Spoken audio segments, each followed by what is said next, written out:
Hello, this is John Sace, host of the bi-weekly podcast, Half Truths and Whole Lies, and there's a whole lot of lies out there.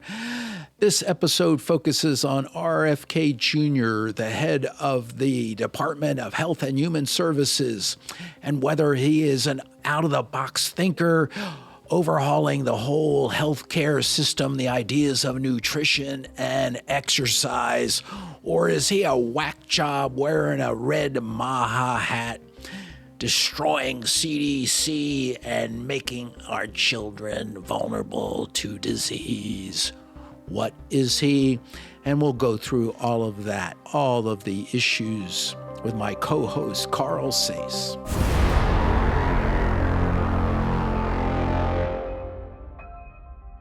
First, Carl and I are going to start with a little history on RFK. He was born the son of the assassinated ex-Attorney General Robert F. Kennedy. And after that, according to Carl, is the point at which he became a wacko. Well, my take on RFK in general is he's a wacko. Not only did he snort cocaine off toilet seats, he had a brain worm. He actually had a tapeworm larvae in his brain. That created a cyst, had some problems.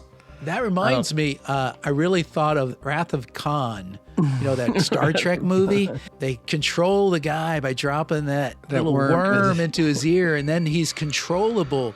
So maybe this is the cabal. They put a parasite into RFK's ear, like all the agri guys or the meat guys, and they're controlling him through voice commands. Well, it could be true. It could be like the Manchurian Candidate or something, but yeah, he said it was eating his brain, but it doesn't eat your brain. I heard that. It sucks nutrients and creates a cyst. And I don't think they operated to take the cysts out. So I think it's still putting a little pressure on some neurons up there and causing some decision-making that wouldn't be normal. After these early issues, RFK turned his life around and became a lawyer and an activist, and discovered while teaching in law school, while he was 46, he started having his spasmodic dysphonia, his voice problem, which seemed to have gotten worse and then has steadied. Not many people know this, but he has some titanium added to his vocal cords to improve this. At this point in his life, he began focusing on water quality issues and things that affected children, with his focus on vaccines and the mercury preservative that was used in most vaccines. He wrote a paper on this issue, connecting vaccines to autism, which most scientists at the time said was flawed. I have an autistic kid. They see data like, there's more autism. What's creating it? Oh, wow, we've been putting fluoride in the water. Oh, yeah. They're doing this association thing. It's a total illogical, not logic-based examination, not science-based. So they go, we got more autism. Maybe it's vaccines. We've been doing vaccines. No, with autism, they just changed the way they diagnosed it in the 90s. His vaccine views became very controversial during the COVID period. He was definitely a proponent of the lab leak theory and even pushed that the Chinese use it as a potential bioweapon against its adversaries. He was actually banned, I think, from Google, YouTube, and some of these other services because of his views. RFK is definitely out of the mainstream in the way he thinks. He also switched parties from Democrat to Republican, became a Trump supporter, and is now head of the Health and Human Services. And his most recent controversy is the push for a new food pyramid, which he helped create.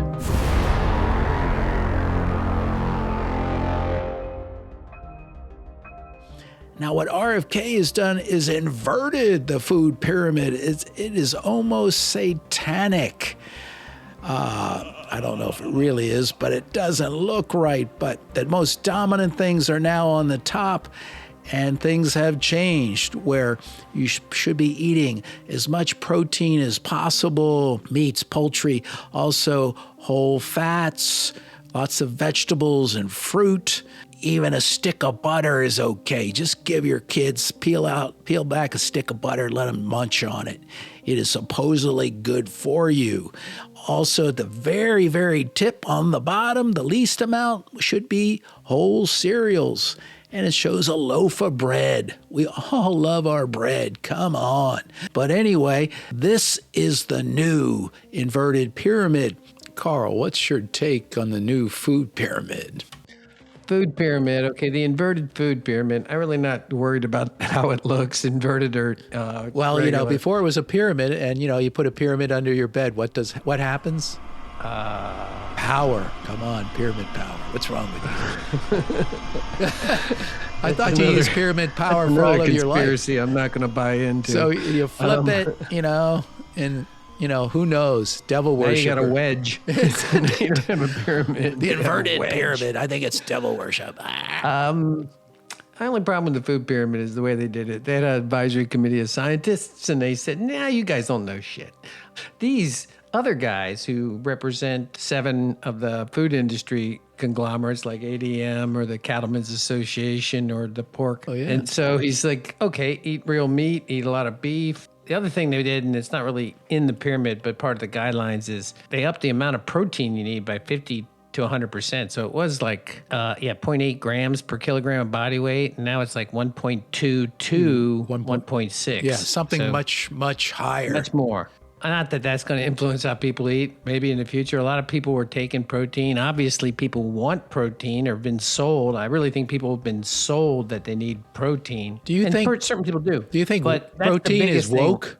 Protein is woke. No, eating protein is not woke. Eating protein, saturated fat thing. I'm not totally in disagreement with that either. 'Cause I've read some stuff that it's really not proven. So you're for like having your kids suck on a butter stick, right? I am good with a butter stick. No, I'd rather use butter than eat butter sticks when I'm not looking. I know that. I remember seeing you when your children were younger. You just put olive oil into their bottle, their milk bottle, and you just let them sip on it. I dare to remind you, I never let you visit when my children were younger. I think I babysitted them one time, and I had to shake that olive oil or butter out of their little sippy cup and give them. May have fed them one too many toaster strudels, but other than that. I think I used to like to give them Dr. Pepper. I thought it was good for them. At 10, 2, and 4. Anyway. Kept them alert. So I really think there's another conspiracy theory that I was formulating. I didn't find it anywhere. But Hegseth, the defense secretary, he gets with RFK. He wants the future generation to be super muscular killers. So you believe in he's trying to create the super soldier race. He's trying to create the super soldier, so he figures we all eat twice as much protein. He can get a few candidates. And your wife used to say when you were in the Army, you were kind of like had a dad bod. She kept thinking you should eat more protein. I never heard that. In fact, I won't even respond. So anyway, I also want to tell the audience that anything John says that my wife said is probably not really what she said. Now, Carl, in relation to what you said about a patriotic Hegseth pyramid, this guy wrote in, and he works in the Defense Department, and he said he got a copy of this internal memo that I'm going to explain to you is what is called the Freedom Food Pyramid that Hegseth, who is a great friend of RFK, is pushing. Pete Hegseth advocates an even more extreme version of the pyramid. He calls it the Freedom Food Pyramid, which fundamentally, basically, all your protein has to be shot and gutted by you. No vegetables, low-fat yogurt's not a thing, and you need to drink lots of fermented drinks, lots and lots of beer, lots of beer, and then wash it down with a little Jack liquor. This makes a good patriotic man's diet. That's what he says.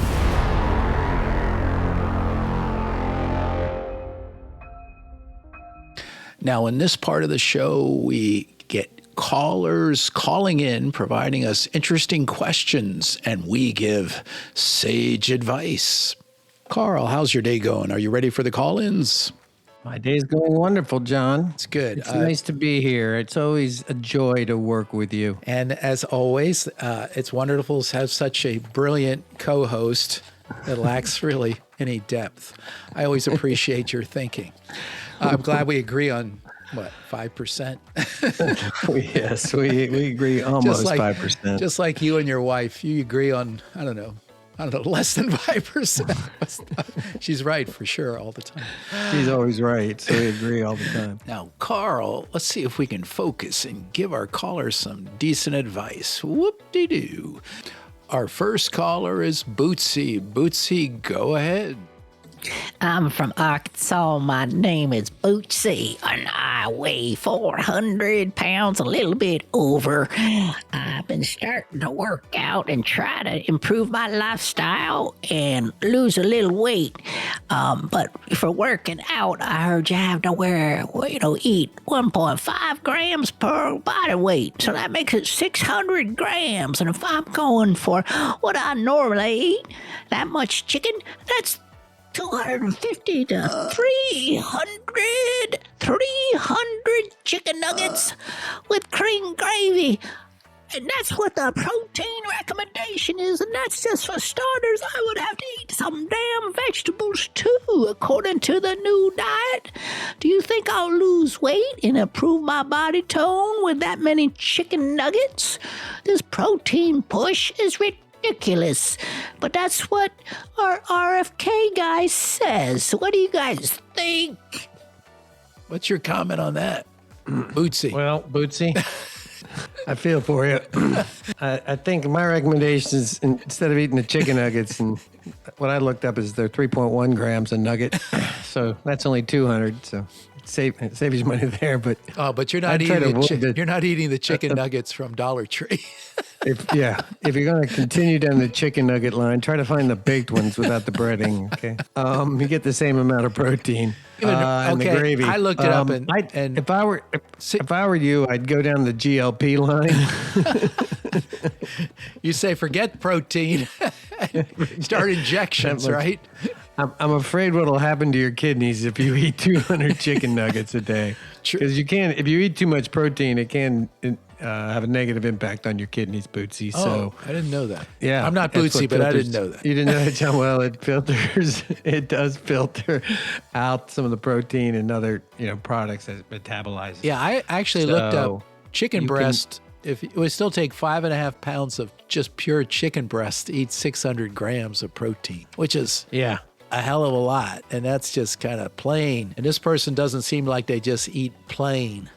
They're 400 pounds. I think your recommendation to this call-in is take GLP-1 with some collagen to improve her wrinkles, or maybe Botox, because you're going to have a lot of overhanging skin. It's complicated. Yeah. Okay, so we think that was 1.5 grams. I know that some people really working out to eat almost up to 1.8 to 2. I've seen that. Yeah. And if you're a serious weightlifter and building muscle mass and you need more protein, maybe up to 2. What I read is after 2 grams per kilogram of body weight, that's where it can start to impact your kidneys. Yeah, I just think there's too much. I don't think even a bodybuilder. But I mean, there's so many supplements now. It's getting a little bit ridiculous. I've seen some people that I know personally that will have a Ziploc bag just full of all the different vitamins and weird stuff that they have from who knows what's in it. That's just for the morning. That's a lot. Like 10, 12 different supplements. Yeah. I mean, FDA stuff, it's not been proven. Any of those supplements have not been proven to cure any disease or whatever if you really ever look into it. Yeah. That's nice that they don't want to do a double-blind study because they don't want to know the exact result. Yes.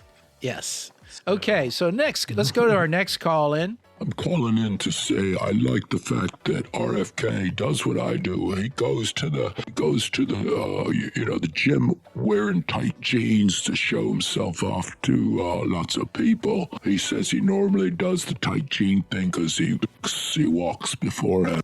I wear tight jeans every chance I get when I work out. Shorts are ridiculous. They're for sissies anyway. So, but I've heard some negative things about wearing jeans. I heard too tight jeans are going to oxidize your sperms and then you won't have any babies. So I'd still like to work out in jeans. I think I've seen him on TV do it.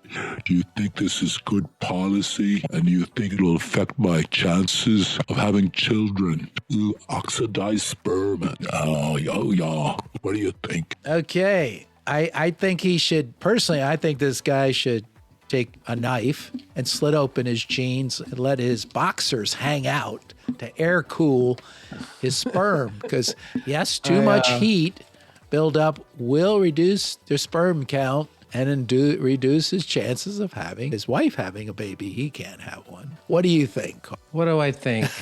You're fine to work out in your jeans, but it is true that excessive heat will create an oxidative reaction in men's sperm.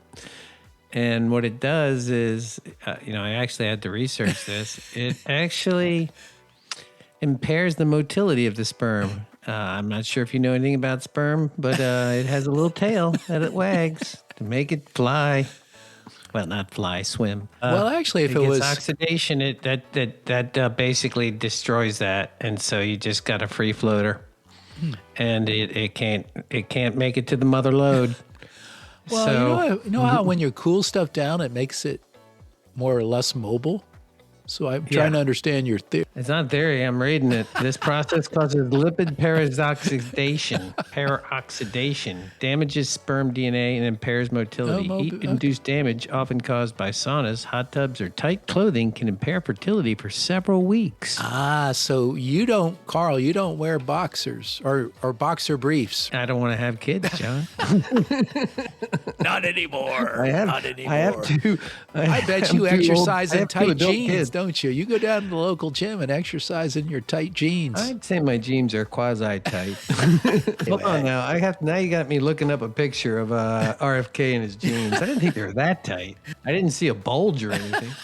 Oh gosh, I didn't know you were staring at that.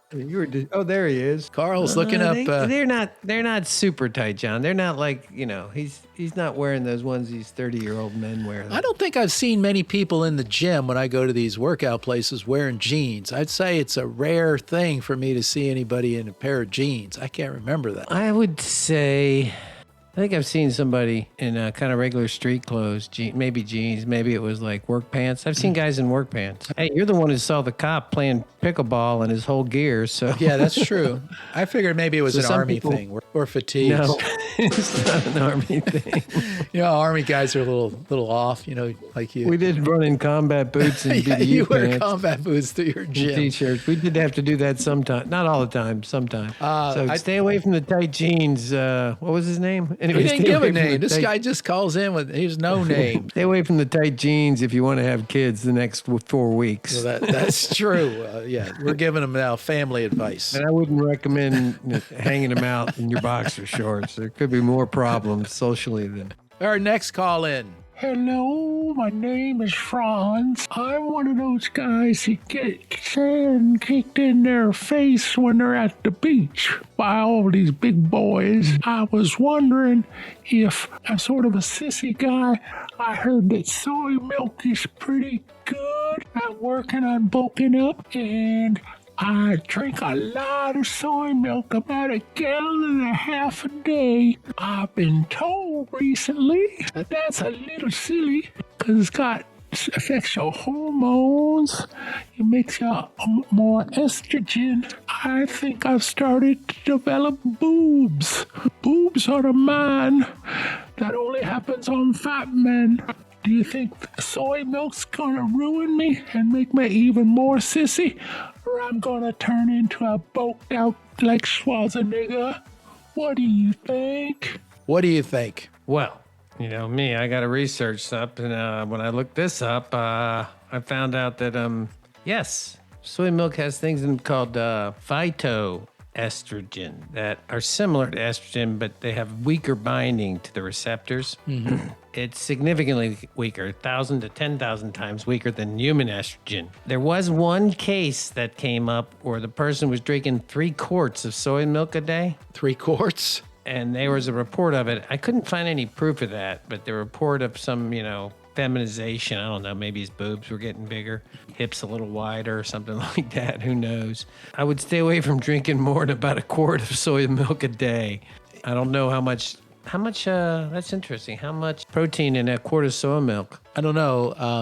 A lot of people put protein powder in soy milk. You know how they're mixing it with either almond milk or something. And that's their way they get protein powder. I guess what we're saying is just don't completely overdo the amount of soy milk and you'll probably be fine. Right. That's why I said 1 quart because, that guy was drinking 3 quarts. I don't know what size of person he was. Yeah. So. 2 quarts and a half gallon. So he was drinking that was 1.5 gallons a day, which is a lot. That was a hearsay kind of thing. Okay, so we say not worry too much, but he was this guy was drinking 1.5 gallons. I mean, that's that's 7 quarts, whatever. No, I'd stay away from that. I mean, 1 quart has 36 grams. You're drinking 1.5 gallons. That's 7 quarts. That's 6 quarts. You were definitely getting, you're getting about 200 grams of protein. Just from the milk alone. Yep. And you don't need that much. So soy milk sucks. So I don't understand. And RFK wants you to drink regular whole milk. That's true. He does. I forgot. He's into that. Actually, I like soy milk and almond milk. I don't mind them. I've gotten so used to. I don't drink typically whole milk. Half and half is what I drink. When I have it in my coffee. Let's move on. Our next caller seems like he's got some real issues. Let's hear from him. Hello. I heard if I eat better, I won't be mentally ill. My present diet, I drink a 6-pack of Milwaukee's Best every morning, 2 Cokes, a large bag of potato chips, Twinkie, and lots of fat kind of stuff, cream gravy and French fries, and more chips. And then at night, I always have a nightcap, a couple cups of Jack to reduce the jitters. I'm also pretty healthy. I can stand on the street corner for hours, beg for money. And I also get free weird stuff to eat from McDonald's. Anyway, do you think if I change my diet, as RFK says, that I'll not be mentally ill anymore? Carl, I think this is right up your alley because of your experience. Yeah. I think the first step is AA. No, I think the first step is get off that street corner. No. How often have you ever been on a street corner, Carl? That's one of my questions. How often I've been on a street corner? I frequently, because I walk streets and they have corners. Well, have you hung out at any street corner for more than 2 minutes? I don't usually hang out on the street corner. When the dogs want to go to the bathroom, that's about a minute. I noticed that we went out walking the dogs with you. Me and you were walking your dogs. You carried a cardboard folded up sign. I don't know what was written on it. I'm assuming you were... I think it said I'm with stupid. With an arrow. I forgot to buy the T-shirt. No, I think that you were pausing at every street corner and you were kind of not letting me see the front of it. I wonder why people threw out some coins out of their windows when they took off. Okay, sorry. Getting back to the mentally ill thing, I don't think you've been mentally ill before, but you've got your issues. So you got a lot of issues. So, an improved diet couldn't hurt. It would probably help. RFK actually stated something about some diet would improve schizophrenia. And he was saying that... he said that his diet, the carnivore diet, would improve mental health. The meats and ferments diet. Oh, where you eat kimchi? Kimchi's available, sauerkraut, yogurt, cheese. They're all, is that a ferment? I know kimchi is fermented, probably sauerkraut. But anyway, I'm not sure. He actually has a paper that links that to. Sure about that. Does he have a paper? I don't know if he has a lot of proof or anything. Well, you can write a paper. Apparently, he wrote a paper on the Duracell. Yeah. But Preservative. I didn't read that. I'm fascinated about his backup data. Okay, so any other? I think this is if somebody has an extreme diet, a negative extreme diet, I could see that would Oh yeah, changing your diet's gotta help. mess with their mental health. All that sugar and stuff. Yeah, and it could also just make you feel bad consistently. If you feel bad consistently, you'll start getting depressed and stuff will happen, right? I mean, it just will. So, what? Okay, so RFK did say in early February that dietary changes, specifically the ketogenic diet, can cure schizophrenia and help people lose their bipolar diagnosis. Pretty interesting if it's true. I don't know how much data there is, okay, so let's go to the next caller. Hello, my name is Todd. I live in the Appalachian Mountains. I was raised off-grid by my mother. I think I'm of pretty sound mind and body. I think my logic is good. It seems like my overall general quality of life is fine. Now, I never had any vaccines. My mother, used to follow RFK quite a bit. She always used to sing this ditty around the house. RFK, RFK, he can't do it, no one can. Oh, I love RFK. Anyway, she was a little bit over the top with RFK. She was an anti-vacciner. Now, because I've had no vaccines, I've had measles, mumps, whooping cough, diphtheria, hepatitis, and a few other things. I guess I haven't had leprosy. So, my life, according to my local doctor here, general practitioner, he says I'll probably end up dying at 45 because of all these various diseases I've had. Do you think the trade-off, you guys, is worth it? I'm thinking it might be. I didn't get autism. I didn't have any other symptoms like a sore arm or something, or an elevated heart rate for a short bit of time. So I avoided all these risks that RFK mentioned about vaccines, especially the idea that I might have autism would have really, cramped my style. So I personally think the trade-offs are worth it.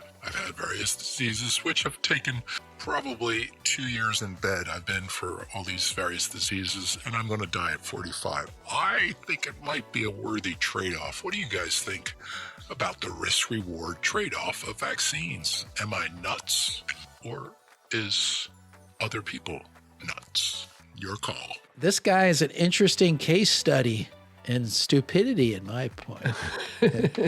He says he's of sound logic. But okay, so he skipped autism, but he spent two years of his life in bed, and he's apparently going to die at 45. I don't know how old he is right now. I don't know. He's probably had some kidney issues from the hepatitis.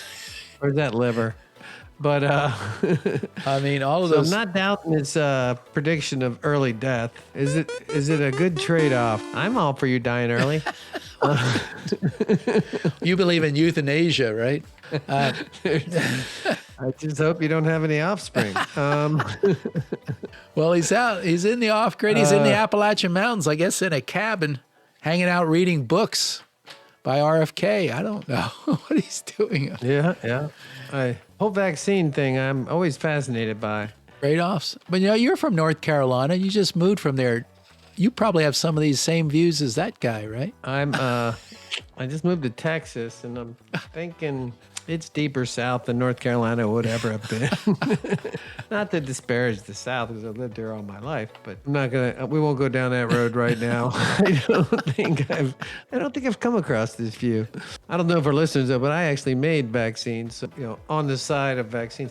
Did I ever tell you this, John? If it hadn't been for George Washington ordering his soldiers to get all immunized against smallpox, and it was an old technique back then, we probably would have never won the Revolutionary War. No, I didn't know that. So look that up. He was losing men left and right to smallpox, and the way they did it back then is they'd actually take a needle or maybe a small knife or something, And smallpox gives you pustules, Yeah, or these right, little the blisters. burst. You'd find somebody infected and do that and break it and get the goo or the pus on it, on the knife or the needle. Yeah. And then they'd scratch the person they're immunizing, trying to give him a small enough dose so that he survives and creates an immune reaction. Wow, that was pretty risky. Who was the one who pushed that? That sounds real George risky to me. Washington did. There was a doctor, I forgot the doctor's name, that he knew that was pushing it. They were dying. They were going to be decimated. I'm not sure if it was the winner of Valley Forge. Wow, that's a fascinating. So there's some interesting history. Without immunizing or vaccinating, We wouldn't have- So did anybody die? Yes, he had some soldiers die that were immunized. Either they gave them too big of a dose, or their immune system was already compromised. You're always going to get. So RFK said one time, "There's no safe vaccine or an effective vaccine." And that's probably in the last 10 years. I can't remember exactly when it said. Yes, there's no 100%. You're not going to have a bad reaction or maybe even die vaccine, because the immune system is different in everybody. I would say that good luck.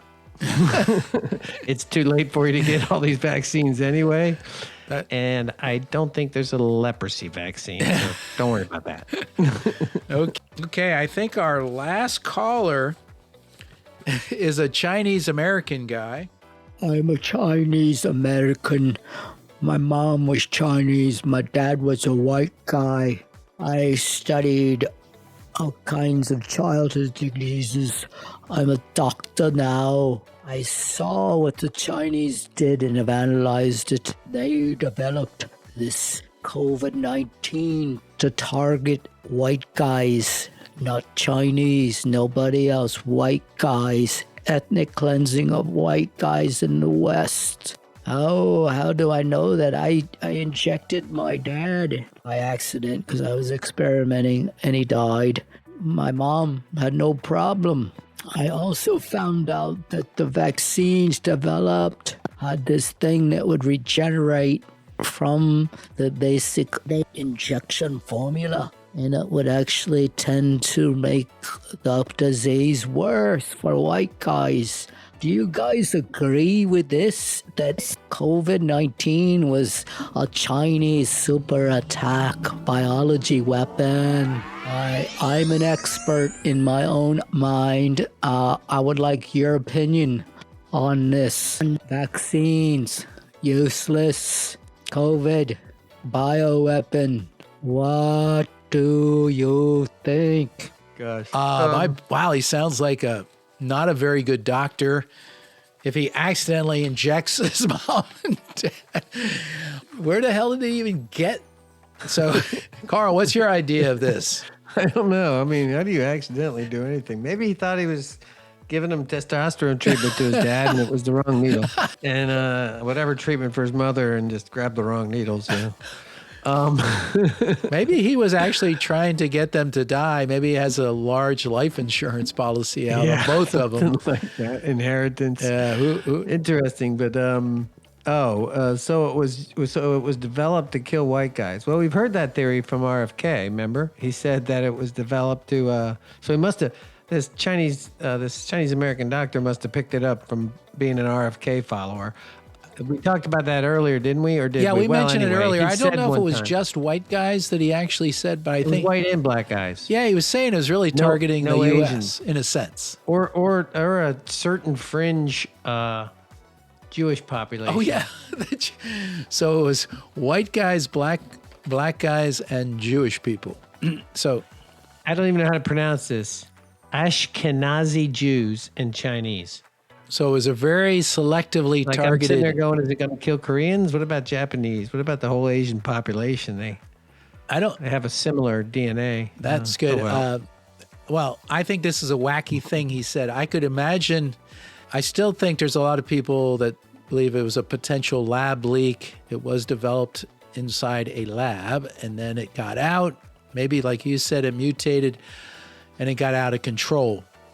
I don't think it was purpose-built to target a particular ethnic population because, as we said earlier, a hell of a lot of Chinese died, and they closed down that whole country probably for almost a year, right? It was a long time. It was quite wild. I'm trying to look up who had the most deaths by race. And this is just for the U.S. It said American Indian or Alaskan natives and black people had the highest disproportionate rates. Wow, I didn't know that. I think it's mortality rates per 100,000. White, 268. Black, 441. Hispanic, 466. Wow, Hispanics were more Asian, than... 196. Yeah, that's way lower. Oh, so Asians are way lower just from the proportionate death rate. Yeah. This is in the United States. So maybe that's where he got his thing from. You know, he just went and looked at Have you ever noticed Asians have a tendency to wear masks more, even after the thing? True. They're, yes. So the death rate statistics you just mentioned are actually kind of wild. I didn't, you know, you learn something new on this show, maybe one thing out of the whole show. Maybe one thing. Well, I think you learned a little bit about immunization and Revolutionary War. And yeah, I learned that. COVID and then you learned one or two things from me. I can't remember what you learned. I'll remember it in my sleep.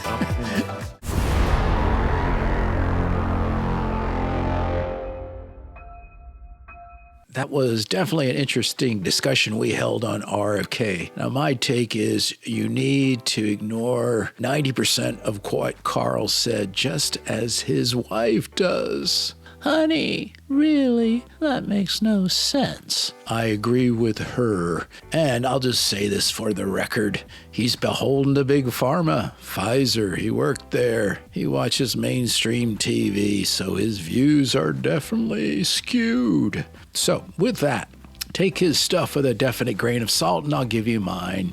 Basically, RFK is a little bit of a lunatic. He's on the, fringy side, quite a character. He says some things that would make your mother cringe, like, oh, why are you worried about the germs? I snorted cocaine off a toilet seat. Just that alone is enough to make you wonder. And his ideas on vaccines and a relationship to autism are not proven at all. And the idea that maybe COVID was a bioweapon is, again, kind of on the fringy side of things. So I would go with what he does tend to say, right? The food pyramid's not a bad thing. I think it's actually a pretty good focus. Maybe a little over focus on protein. These exercise push is a good thing for everyone, all of our students, and just everybody, and to eat more whole foods and more unprocessed thing and get rid of a lot of these chemicals is a good thing. He's definitely an out-of-the-box thinker. He's a little bit fringy, but he's not that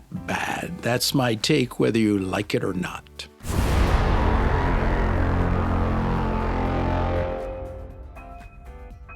Well, I don't like it. What is your Here's my take.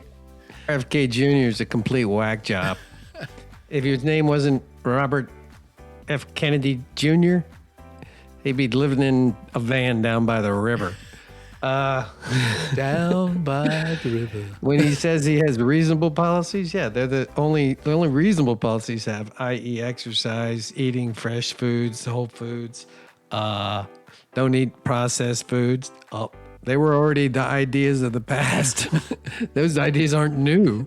He's both corrupted the vaccine board by firing, trying to get rid of their advisory council or ignoring them, and the food advisory board, whatever it's called, the one that made the pyramid, just putting his own people on there that are basically the same as him. And finally, his stance on vaccines just has no science backing. I personally hope no parent listens to him.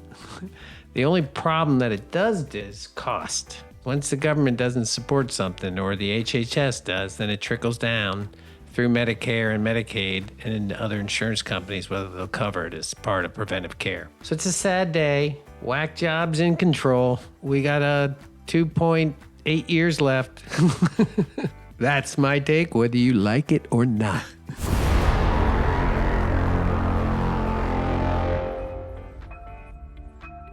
I would like to thank my co-host and all of the call-in people for making this show so interesting, and I would like to thank all of my listeners.